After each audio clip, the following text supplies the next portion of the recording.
నేనైతే మీరైనా కనుక్కున్నా, మీ ఇంట్లో పెద్ద కొడుకు లెక్క ఉన్నానా, మీకోసం పనిచేసినా, మీరందరూ బాగుండాలని కోరుకున్నా, మీరందరూ బాగుండాలని కోరుకున్నా.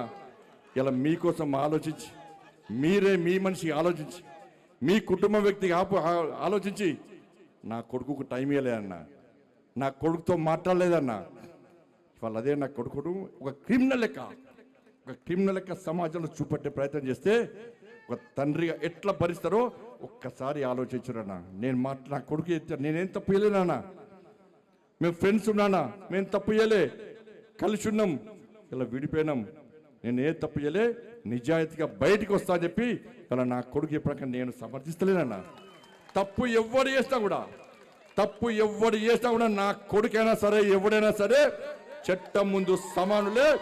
నా కొడుకు తప్పు చేస్తే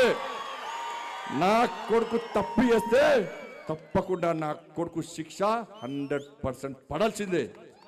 ఇలా నా కొడుకు ఒక రకమైన చట్టం, ఇంకో వ్యక్తికి ఇంకో రకమైన చట్టం ఉండాలని కోరుకునే వ్యక్తి బండి సంజయ్ గారు. సమాజంలో చట్టం ఎవరికి చుట్టం కాదు, సమాజంలో చట్టం అందరికీ సమానమైన విషయాన్ని ఇవాళ నేను స్పష్టం చేస్తున్నానా.